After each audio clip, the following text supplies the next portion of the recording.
सभी साथियों को रवि पांडे का नमस्कार।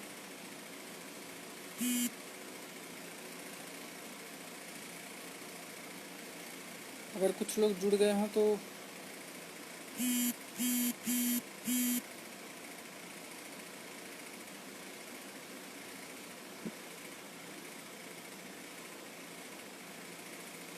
जय महाकाल भाई।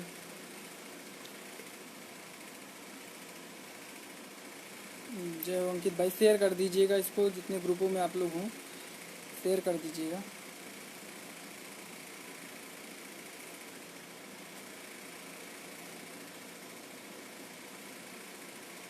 आवाज़ स्लो है भाई, आवाज़ आ रही है भाई। आवाज़ बिल्कुल भैया विजय होगी। ग्रुपों में शेयर कर दीजिए जितने लोग जुड़े हों।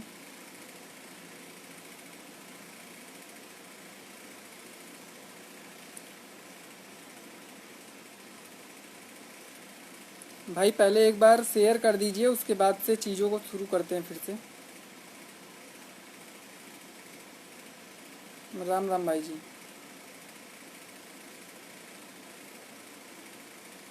बिल्कुल विपुल तिवारी जी हेलो। एक बार जितने लोग जुड़ गए हों एक बार शेयर कर दीजिए ग्रुपों में, उसके बाद से। भाई बद्री शुक्ला जी बोल रहे हैं आ रहा है।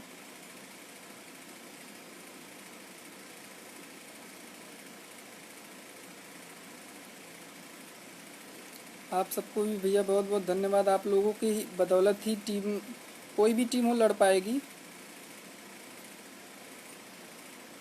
टीम मिलेगी क्या जुलाई में, नियुक्ति मिलेगी क्या भाई? भाई पहले एक बार शेयर कर दीजिए जितने लोग हो। आदित्य नारायण पांडे जी अपनी बात रखे, बिल्कुल रखते हैं भैया, बस एक बार शेयर हो जाता, कुछ संख्या पहुंच जाती।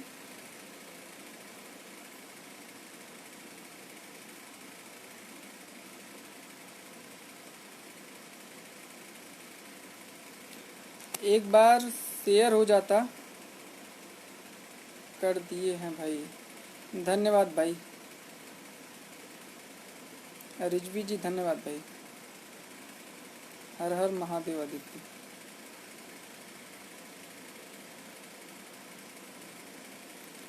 चलिए भैया सही हो जाएगा। अभी शेयर कर दीजिए जितने ग्रुपों में हो आप लोग, शेयर कर दीजिए। 100 की संख्या लगभग पहुंच गई है, तो अब चीज़ों को शुरू किया जाए। बस एक बार और आप लोग शेयर कर दे। क्या 6 को सुनवाई हो सकती है? कर दिया शेयर। अतुल जायसवाल जी जय भोलेनाथ भाई। 111 हो चुका है, तो अब शुरू किया जाए मुद्दा।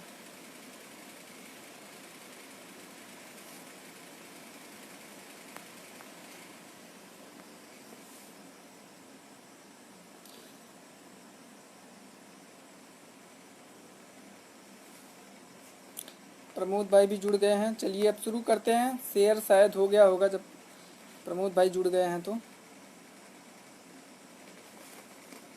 सबसे पहले आज सुप्रीम कोर्ट अपडेट में आप लोगों को पोस्ट के माध्यम से चल गई होंगी। उच्च न्यायालय लखनऊ में भी कितने रुपए की आवश्यकता है सुप्रीम कोर्ट में? भाई अंतिम में उसी पे आते हैं अंशुल चौधरी जी। अब थोड़ा सा कमेंट आप लोगों का रोकेंगे और इसके बाद से इस चीज़ को शुरू करते हैं। सबसे पहले सुप्रीम कोर्ट में आज उत्तर कुंजी प्रकरण में जिस रोक के तहत हम लोगों की 3 तारीख की काउंसलिंग रोक दी गई थी माननीय उच्च न्यायालय लखनऊ खंडपीठ के, उसके फैसले को सरकार द्वारा चुनौती दी गई थी डबल बेंच में, और वहां से सरकार को स्थगनादेश मिला था, यानी जो स्टे हुआ था उसको डबल बेंच ने हटा दिया था। और उस कंडीशन में भर्ती शुरू करने के लिए आदेश हो गए थे, लेकिन उस आदेश के क्रम में 2 चीज़ें माननीय उच्च न्यायालय ने मेंशन की थी। पहला 21 मई का जो आदेश आया था और 23 मई का जो आदेश आया था और 9 जून का, उन दोनों आदेश के क्रम में ही, यानी सुप्रीम कोर्ट के गाइडेंस में ही भर्ती आप कर सकते थे। ये सरकार को मतलब स्पष्ट रूप से, बिल्कुल भाई, स्पष्ट रूप से ये चीज़ें कोर्ट आदेश में मेंशन थी, जिसके बाद से सरकार के हाथ इस चीज़ से बंध गए थे कि अब वो भर्ती कर सकती है। क्योंकि 2 आदेश कई लोगों के द्वारा ये चीज़ें लगातार की जा रही हैं कि सरकार चाहे तो भर्ती कर सकती है। पुराने आदेश पे यूयू ललित सर की जो बेंच का आदेश था, तो जब 19 जून को सुनवाई हुई है, उस सुनवाई में खुद सरकार की तरफ से ऐश्वर्या भाटी जी उपस्थित हुई, तो वो उस बात को उस हिसाब से नहीं रख पाई कि सर आपका जो आदेश आया था वो 9 जून को मॉडिफाई हो चुका है। अगर शायद ये चीज़ें रखी गई होती तो उसका अच्छा प्रभाव पड़ा होता और मॉडिफिकेशन एप्लीकेशन पे कुछ ना कुछ आदेश हो गया होता कि सरकार अंतरिम आदेश पर भर्ती कर सकती है। लेकिन वो चीज़ें निकल चुकी हैं, अब वो चीज़ें नहीं हो पाई हैं, तो सिर्फ उसी मुद्दे को लेकर के अटके रहना, उसी मुद्दे पे बात करने का कोई औचित्य नहीं निकल के आता है। आज उच्च न्यायालय में भी और सर्वोच्च न्यायालय में, यानी सुप्रीम कोर्ट और हाई कोर्ट दोनों जगह पे मुकदमे लगे हुए थे, और उसके तहत जो उत्तर कुंजी प्रकरण पे है, माननीय जजों ने इस चीज़ से साफ इनकार कर दिया कि डबल बेंच के आदेश में किसी भी प्रकार का कोई भी त्रुटि है जिसको हम दूर करेंगे। और यह कहते हुए उन्होंने याचिका खारिज कर दी। और उन्होंने एक टिप्पणी भी की कि आजकल भारत में जितने परीक्षा हो रहे हैं, लोगों के द्वारा एक चलन बना दिया गया है कि हाँ, हम इस मामले में कुछ ना कुछ क्वेश्चन गलत ही ढूंढ लेंगे और उसको चैलेंज कर दिया जाएगा। तो इस हिसाब से ये आप नहीं कह सकते हैं कि प्रश्न प्रक्रिया पर दिक्कत है और बनाने वालों पे दिक्कत है, कमेटी की रिपोर्ट पर दिक्कत है। बाकी जिसका समस्या है, न्यायालय का मामला है, लोग न्यायालय में जाएंगे, उनको आप नहीं रोक सकते हैं। न्यायालय में लोग गए थे, सिंगल बेंच से स्टे हुआ था, आपकी काउंसलिंग चल रही थी 3 तारीख की, और उस काउंसलिंग को, बीच काउंसलिंग को दोपहर में रोक दिया गया था। डबल बेंच में सरकार ने वो चीज़ की, लेकिन उससे पहले सर्वोच्च न्यायालय से स्थगनादेश ले लिया गया था शिक्षा मित्रों के द्वारा। अब यहाँ पे बात ये निकल के आती है कि अगर स्थगनादेश ले लिया गया था तो उस कंडीशन में अगर सरकार, कुछ लोग ये बोल रहे हैं कि सिर्फ विपक्ष का डेट लग जा रहा, आप लोगों की डेट क्यों नहीं लग पा रही है, तो उनको ये बताना चाहेंगे कि जो आदेश पारित हुआ था उस आदेश के तहत में कुछ लोग उच्च न्यायालय, 2 सुनवाई हुई है आज उच्च न्यायालय में। लगातार एक सुनवाई चल रही है जिसमें कि चयन सूची को रद्द करने की मांग की जा रही है आरक्षण के तहत, वो भी सुनवाई लगी हुई थी। और दूसरा, आज एक नया मैटर आया है कि इस मामले की सीबीआई जांच कराई जाए, और उस याचिका को करने वाली अधिवक्ता थी नूतन मैम, उनके द्वारा ये केस किया गया था, वो केस लड़ा जा रहा है। तो सरकार की तरफ से इसमें महाधिवक्ता अपीयर नहीं हो पाए थे और सीएससी ने इस बात को अवगत कराया, और ये 7 जुलाई को जब कोर्ट फिर से नॉर्मल चलेगी, उस कंडीशन में 7 तारीख को महाधिवक्ता इस पे बहस करेंगे, उसी के साथ ये केस लगा दिया गया है। सुप्रीम कोर्ट में 6 तारीख तक, 6 जुलाई को सरकार के द्वारा मॉडिफिकेशन एप्लीकेशन पे बहस करनी हो तो करे, नहीं करनी हो तो उनके 6 जुलाई को हर हाल में पूरा डाटा माननीय सर्वोच्च न्यायालय में सरकार को दे देना है। कुछ लोगों के द्वारा ये कहा जा रहा है कि उसी बीच सुनवाई करवा ली जाए और सरकार के भरोसे बैठा जाए, सरकार पे दबाव बनाया जाए। बिल्कुल आप लोगों की बात में दम है, आप लोग सराहा जा सकता है, आप लोग जिस स्तर से प्रयास कर रहे हैं उसका सब लोगों को प्रतिफल मिले, ऐसी कामना है। लेकिन 1% भी इस चीज़ को अपने दिमाग में आप लोग ला करके देख लीजिए कि अगर सरकार पे आप लोगों ने पूरा दबाव बना लिया, भगवान करे वो दबाव काम कर जाए, हमारा आपका दबाव सरकार के प्रति काम कर जाए, और जिस प्रकार से आज सर्वोच्च न्यायालय में सॉलिसिटर जनरल और ये ऐश्वर्या भाटी मैम उपस्थित थी, उसी तरीके से 14 जुलाई में सरकार का पक्ष मजबूती से सरकार रखे। लेकिन सिर्फ और सिर्फ सरकार के भरोसे बैठे रहना उसी तरीके से है जैसे पिछले 2 सुनवाइयों में चीज़ें निकल करके सामने आई थी। 2 सुनवाई में अगर सिर्फ और सिर्फ सरकार के भरोसे हैं, कुछ लोगों के द्वारा ये चीज़ भी बोला जाएगा कि प्राइवेट रिस्पोंडेंट को हम नहीं सुनेंगे, ऐसा कोर्ट टिप्पणी कर चुका है, यू ललित सर की बेंच ने ये टिप्पणी कर चुकी है।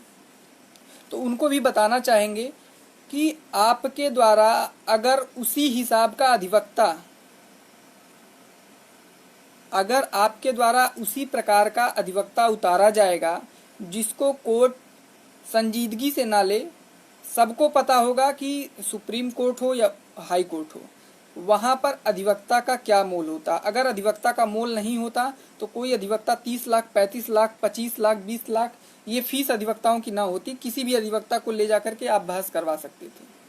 लेकिन सिर्फ और सिर्फ अधिवक्ताओं का महत्व इसी बात से है कि वो खड़े होते हैं तो माननीय न्यायाधीश उनको सुनने के लिए आगे आते हैं, और जो रिस्पोंडेंट होते हैं या जो वकील होते हैं वो उनके बीच में नहीं बोलते हैं। ये अधिवक्ता का महत्व होता है।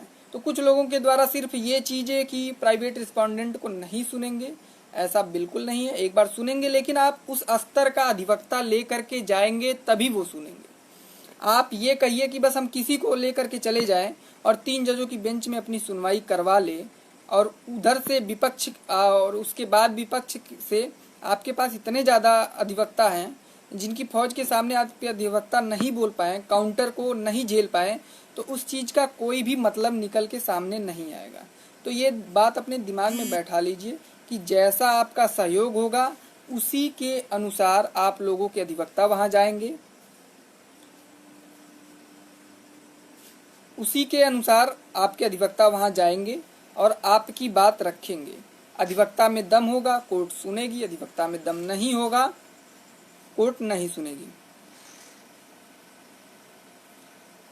अब आते हैं मुद्दे पर कि संयुक्त लीगल टीम, कुछ लोगों के द्वारा संयुक्त लीगल टीम का गठन किया गया। जो टीमें अब तक बिखराव की स्थिति में थी उनका गठन करते हुए एक संयुक्त लीगल टीम बनाया गया है, जिस टीम में सारे बैचों का समावेश आपको देखने को मिलेगा।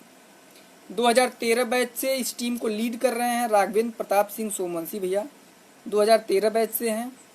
इस टीम में आयुष दुबे जी हैं, 2014 बैच से हैं। प्रमोद पाठक जी हैं, 2014 बैच से हैं। दिनेश यादव जी हैं, 14 बैच से हैं। और मिश्रा जी हैं सिद्धार्थनगर से। मतलब 2014 बैच के, 2013 बैच के और 2015 बैच के तीनों बैचों का समावेश और बीएड के साथियों को लेकर के माननीय सर्वोच्च न्यायालय में अपने अधिवक्ताओं के द्वारा एक मजबूत पैनल के द्वारा 14 जुलाई तैयारी के साथ टीम राघवेंद्र संयुक्त लीगल टीम 69,000 उतरने को तैयार है। कुछ लोगों के द्वारा आपसे ये भी बोला जाएगा कि टीम सही नहीं है, टीम के ऊपर भड़काया जा रहा। तो अगर ये चीज़ आप अपने दिल से पूछिएगा कि अगर ये टीम सही नहीं होती तो 3-3 बैच के बच्चे एक साथ एक स्तर पर एक मंच पर आने की कोई ज़रूरत नहीं थी। सारे लोगों का नाम है, सारे लोग अपने स्तर से लड़ सकते थे, सारे लोग एक टीम बना सकते थे। ऐसे बिखराव की स्थिति में न जाने कितनी टीमें होती और न जाने कितने खाते जारी होते और न जाने कितने का सहयोग होता और न जाने कितने अधिवक्ता होंगे। कोर्ट ने स्पष्ट बोला है, तो उस चीज़ को संज्ञान में लेते हुए मुझे लगता है कि एक मजबूत अधिवक्ता सुप्रीम कोर्ट में होना चाहिए, जिसके बिहाफ पर ये चीज़ें सामने आ सके। अब लोगों को ये भी कहना है कि कुछ लोग कहते हैं कि इस अधिवक्ता का चेहरा मायने रखेगा या नहीं रखेगा। भाई, मेरे जगन्नाथपुरी की यात्रा पर 18 तारीख को रोक लग गया था मॉडिफिकेशन एप्लीकेशन में। बताने की ज़रूरत नहीं है, पेज पर जा कर के आप पता कर लीजिएगा कि मतलब उसमें कौन से वकील बहस किए थे और उनकी दलीलों के आधार पर 4 दिन के अंदर मॉडिफिकेशन एप्लीकेशन पर रोक हटा ली गई थी। विश्वदीप सिंह जी हैं और कई, मतलब हम नाम नहीं लेना चाहेंगे किसी का भी। भाई, संयुक्त लीगल टीम है, किसी पर किसी प्रकार का कोई दबाव, कोई आरोप नहीं है। जिसको जहां सहयोग करना है वो वहां सहयोग करे, किसी को कोई बोलना नहीं है, किसी को कुछ ब्लेम नहीं करना है। लेकिन अगर एक संयुक्त टीम आपके सामने आती है तो उस पर आपको ट्रस्ट करना चाहिए। मेरा खुद का गुणांक, कुछ लोगों के द्वारा ये चीज़ें फैलाई गई हैं सिगुफा कि इनका चयन नहीं हुआ है। मेरा खुद का गुणांक 69 बन रहा है। महाराजगंज जिले में चयनित हूँ। जिसको डाटा उठा के देखना हो डाटा उठा के देख सकता है। और अगर मेरा व्यक्तिगत का चयन इतने कम गुणांक पर, इतने कम मेरिट पर हुआ है और मैं इस चयन सूची में अपना स्थान रखता हूँ, तो सुप्रीम कोर्ट में हर स्तर तक लड़ने के लिए प्रतिबद्ध हूँ, क्योंकि अपनी सीट फंसी हुई है। इसी तरीके से 867 लोगों की सीट फंसी हुई है। तो इसमें किसी प्रकार का संदेह होना ही नहीं चाहिए कि हम इनके साथ जाएं, हम उनके साथ जाएं, हम किसके साथ जाएं। अब बात करते हैं कि टीम में कौन कौन है। तो सबसे पहले राघवेंद्र प्रताप सिंह बड़े भाई हैं, 2013 बैच से हैं। काफ़ी सीनियर है हम लोगों से, उनके मार्गदर्शन में टीम लड़ रही है। और एक बात आप लोगों को ये भी बता देना चाहते हैं कि जो 68,500 और 69,000 की बिसात आप लोगों को बिछी दिख रही है, जिसपे सिर्फ और सिर्फ फॉर्म भर करके और आप लोग परीक्षा दे लिए, तो कभी उसके अतीत में जाइएगा तो पता चलेगा कि उस परीक्षा को लगवाने के लिए कितने बार चप्पलें घिस गई है। सीआरटी का चक्कर लगाते लगाते तब जाके परीक्षा लगी, और कितनी बार कितनी पैरवी हाई कोर्ट से लेकर के सुप्रीम कोर्ट तक और सचिवालय से लेकर के सीआरटी तक कितनी तारीखों पर लोग ने अपना 100% दिया, तब जाकर के 1,37,000 पद आपके सामने है। जिस पद को आप सिर्फ और सिर्फ देख रहे हैं, उस पर कुछ लोगों के द्वारा एकाधिकार भी जताने का प्रयास किया जाएगा कि सिर्फ मेरा अधिकार है, मेरा अधिकार है। उसके अतीत में जाएंगे तो ये सारे नाम जो इस टीम में आपको जुड़े दिख रहे होंगे, वो नाम जरूर आपको दिखेंगे कि उनके द्वारा कैसे 1,37,000 पदों पर समायोजन रद्द होता है, वो सीटें खाली होती हैं, 68,500 की वैकेंसी आती है, शिक्षक भर्ती परीक्षा लाई जाती है, चयन मेरिट पर हटा करके परीक्षा के आधार पर किया जाता है। सारी चीज़ें आपको अतीत में मिल जाएंगी। कुछ लोगों के द्वारा नया 69,000, मैं सीधे सीधे बोलता हूं कि किसी के बाप की बपौती नहीं है 69,000। 67,867 का चयन हुआ है। 69,000 पदों के सापेक्ष सारे लोगों का एक एक सीट पर हक है। उनको जो समझ में आएगा उनको वो करने दीजिए। हमारा सीट फंसा हुआ है, हमारा एक सीट फंसा हुआ है, राघवेंद्र भैया का एक सीट फंसा हुआ है, प्रमोद पाठक जी का फंसा हुआ है, आयुष दुबे जी का फंसा हुआ है, दिनेश यादव जी का फंसा हुआ है, मिश्रा जी का फंसा हुआ है, न जाने कितने अभ्यर्थियों का 2015 में आदित्य सिंह का फंसा हुआ है, गोविंद खत्री का फंसा हुआ है, अमन देसवाल का फंसा हुआ है, विश्वदीप सिंह का फंसा हुआ है। सब लोगों का एक एक सीट फंसा हुआ है और सारे लोगों का प्रतिदिन का 1,400 रुपये प्लस में नुकसान हो रहा है। इसलिए निवेदन है कि 2,000-2,500 रुपये जो आपसे बन पड़े उसका सहयोग करिए, उस स्तर से सहयोग करिए। आज संयुक्त लीगल टीम का खाता जारी हो गया है। सारे टीम मेंबरों द्वारा ये निवेदन है कि आप लोग जा करके अपना पोस्टर, अपना पोस्ट लोगों के बीच में पहुंचाइए। लोगों से अनुरोध है कि एक मजबूत अधिवक्ता के लिए आप लोग आगे आइए। जितना आपका सहयोग होगा, कुछ लोगों के द्वारा अधिवक्ता पूछा जाएगा तो उनसे स्पष्ट ये चीज़ बता देना चाहते हैं, आपके सहयोग पर अधिवक्ता का नाम डिपेंड करेगा। अधिवक्ता का नाम समय के अनुसार बताया जाएगा। कुछ परिस्थितियां ऐसी घटी हैं कि अधिवक्ता का नाम सार्वजनिक नहीं किया जाएगा, लेकिन आपका सहयोग अगर 5 लाख तक का होगा तो 5 लाख के अधिवक्ता प्रयास किया जाएंगे। अगर आपका सहयोग 10 लाख का होगा, 10 लाख के अधिवक्ता आएंगे। अगर आपका सहयोग 15 लाख का होगा, 15 लाख के अधिवक्ता आएंगे। और अगर आपका सहयोग 20 लाख का, जैसे भी आपका सहयोग होगा उसके अनुसार अधिवक्ता आएंगे, उसके अनुसार अधिवक्ता को उतारने का प्रयास किया जाएगा। कहीं से किसी भी प्रकार से इस चीज़ से आपको संतुष्ट किया जाता है कि कोताही नहीं बरती जाएगी। खुद जो टीम के लीड कर रहे हैं राघवेंद्र प्रताप सिंह जी, उनका चयन हुआ है, मेरा चयन हुआ है, प्रमोद भाई का हुआ, आयुष भाई का हुआ, शिवेंद्र प्रताप सिंह का हुआ है, गोविंद खत्री का हुआ है, अमन देसवाल का हुआ है, दिनेश यादव जी का हुआ है, पवन मिश्रा जी का हुआ है, न जाने कितने लोगों का, देवरिया से दुबे जी का हुआ है। कई लोग ऐसे हैं जिनका सिलेक्शन हुआ है और सारे लोग एक दूसरे पर आश्रित हैं और उसके अनुसार ये सीट आपकी है, आपको बचाना है। एक बार आप लोग ये सुन लीजिएगा कि संयुक्त लीगल टीम का जो खाता जारी हुआ है उसके मुख्य खाता धारक राघवेंद्र प्रताप सिंह सोमवंशी जी हैं, साथ में आयुष दुबे जी हैं, आदित्य हैं, अमन हैं, गोविंद हैं, शिवेंद्र प्रताप सिंह हैं। तो ये सारे लोग संयुक्त खाता में सम्मिलित भागीदार हैं। आप लोगों को टीम से अगर याची बनना है तो 2,000 रुपया, अगर याची नहीं बनना है तो आपकी स्वेच्छा 1,000, 1,500, 1,800, 2,000, जो भी आपकी स्वेच्छा हो वो आप सहयोग कर सकते हैं। अगर आप याची बनने के लिए अपना सहयोग करते हैं तो याची शुल्क के लिए आपने जो रसीद भेजी हो उसका रसीद का स्क्रीनशॉट और उसके साथ अपना नाम, अपने पिता का नाम, उम्र, पता, सुपर टेट का रोल नंबर, चयन सूची और मोबाइल नंबर ये अवश्य भेजें। और ये नंबर, ये जो अपना सारा डिटेल भेजना है उसके लिए नंबर आपको वो जो पोस्टर जारी हुआ है उस पर मिल जाएगा, लेकिन एक बार नंबर देख लीजिए 7380360654 7380360655। तो इसी पर सिर्फ और सिर्फ इसी नंबर पर आप अपना सारा डिटेल भेजेंगे और जो आपने सहयोग किया है उसको इस पे भेजेंगे, जिससे आपका याची में नाम छूटने ना पाए। याची शुल्क के लिए 2000 रुपये का सहयोग अपेक्षित है। आप लोगों से अनुरोध है, जितना आपका अंतिम प्रयास है, अंतिम बार अगर आप लोगों ने प्रयास कर लिया तो 14 जुलाई को इस केस की दिशा और दशा तय होनी है।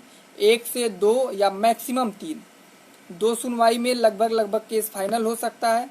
तीसरे सुनवाई की हो सकती है नौबत आ जाए, लेकिन उम्मीद करते हैं 2 सुनवाई में, या अगर जज साहब ने उसी तेजी के साथ सुना तो 14 को भी फाइनल हो जाएगा।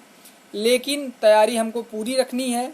आपका जैसा सहयोग आएगा वैसा 14 तारीख को वकील उतारा जाएगा और 14 तारीख से पहले आपको अधिवक्ता के बारे में सूचित कर दिया जाएगा। 3-4 दिन पहले अधिवक्ता की बराबर ब्रीफिंग कर दी जाएगी। दिल्ली में टीम मौजूद है इस समय, राघवेंद्र भैया दिल्ली में मौजूद हैं, प्रमोद पाठक जी दिल्ली में मौजूद हैं। सारी टीमें अपने स्तर से इलाहाबाद में भी मौजूद है, लखनऊ में भी मौजूद है। टीम अपने स्तर पर प्रयास कर रहा है। मैं उन सभी भाइयों का धन्यवाद ज्ञापित करना चाहता हूं जिनके द्वारा किसी सांसद से मिलकर के, किसी विधायक से मिलकर के, अधिकारी से मिलकर, जिला अधिकारी से मिलकर ज्ञापन दिया जा रहा है, सरकार पर दबाव बनाया जा रहा है, सोशल मीडिया पर, ट्विटर के माध्यम से। जितना आप कोशिश कर सकते हैं उतना कोशिश करिए। आप अपनी मदद करेंगे, भगवान आपकी मदद करेंगे। और 69,000 लोग में 67,867 का चयन हुआ है। सारे लोग से निवेदन है, एक साथ एक टीम के साथ जुड़िए, एक मजबूत छवि के साथ लेकर के आइए और अधिवक्ता को ऐसा लाइए कि माननीय सर्वोच्च न्यायालय भी आपकी बात सुनने पर विवश हो। उम्मीद करते हैं जुलाई में सारी चीज़ें खत्म होंगी, सब कुछ पटाक्षेप होगा, हम लोग विद्यालय में पुनः जाएंगे। इसी आशा के साथ इस लाइव वीडियो को समाप्त करते हैं। आपको इस बात से आश्वस्त करते हैं कि कहीं से भी टीम किसी भी मुद्दे पे कमज़ोर नहीं होगी। खुद टीम में व्यक्तिगत जितने भी सदस्यों का मैंने नाम गिनाया है उनका चयन रुका हुआ है, और उनसे दर्द पूछिए जो 1.5 साल इस 69,000 को झेल गए और उसके बाद से 2 साल 68,500 की वैकेंसी 2014 बैच के सारे जो मित्र हैं, जो सहपाठी हैं, वो झेल गए हैं। तो अगर ये लोग टीम का नेतृत्व करते हैं तो कहीं ना कहीं आपको ये चीज़ समझ में आना चाहिए कि एक बार चयन हुआ है और इस दर्द से बखूबी वाकिफ़ हैं कि अब ये चयन बेकार ना होने पाए, ये चयन अंतिम रूप से नियुक्ति पत्र में तब्दील हो। ऐसा प्रण, ऐसा विश्वास इस टीम का रहेगा कि आप और हम इस जुलाई में विद्यालय पहुँचे, एक साथ पहुँचे। जितना चयन सूची में नाम आया है सारे लोग एक साथ नियुक्ति पत्र पाएँ। इसी के साथ 14 जुलाई की तैयारी में आप सब जुड़िए, एक साथ तन मन धन से जुड़िए, सहयोग करिए। सहयोग से ही सारा सब कुछ होना है और दबाव बनाते रहिए अधिकारी पे, माननीय सांसद पर, माननीय विधायक पर, माननीय जिलाधिकारी पर। टीमों को एकत्र करिए, एक दूसरे को जोड़िए, एक दूसरे के साथ चलिए। एक बार फिर से सुन लीजिए, जितने ज़्यादा आपके सहयोग होंगे उसी के अनुसार अधिवक्ता होंगे और टीम के सदस्य खुद इस भर्ती प्रक्रिया में सम्मिलित हैं। आज के बाद से उम्मीद करते हैं लोगों के बीच जो बातें होंगी उसको साझा किया जाएगा और हर स्तर से, कुछ और स्तर से भी प्रयास किया जा रहा है, उसको समय आने पर सूचित कर दिया जाएगा। आप तक उतनी ही सूचनाएं दी जाएंगी जितनी आपके लिए ज़रूरी होंगी। अन्य सूचनाएं समय आने पर खुद ब खुद आपके पास निकल करके आ जाएंगी। इसी के साथ अब चलते हैं। बाकी जिसको कोई क्वेश्चन हो वो क्वेश्चन, 5 मिनट का समय है, आप लोग क्वेश्चन दे सकते हैं। बाकी मुझे नहीं लगता है कि अब चीज़ें कुछ बची होंगी। और सभी टीमों से मैं एक बार और अनुरोध करता हूं, जो भी टीमें मैदान में इस 69,000 शिक्षक भर्ती प्रक्रिया को लड़ रही हैं, भाई प्राइवेट रिस्पोंडेंट को ना सुनने के लिए बोला है तो उसका सीधा सीधा मतलब है आपके अधिवक्ता उस टॉप क्लास के होने चाहिए जिसको सुनने के लिए माननीय न्यायालय मजबूर हो जाए, विवश हो जाए। जब आपके अधिवक्ता खड़े हो तो उसका इफ़ेक्ट पड़े कोर्ट में और कोर्ट उस बात को सुनने के लिए तहरीर दे। और इसी के साथ अपनी बात को ख़त्म करते हैं। हर हर महादेव। मिलते हैं जल्दी किसी मुद्दे के साथ।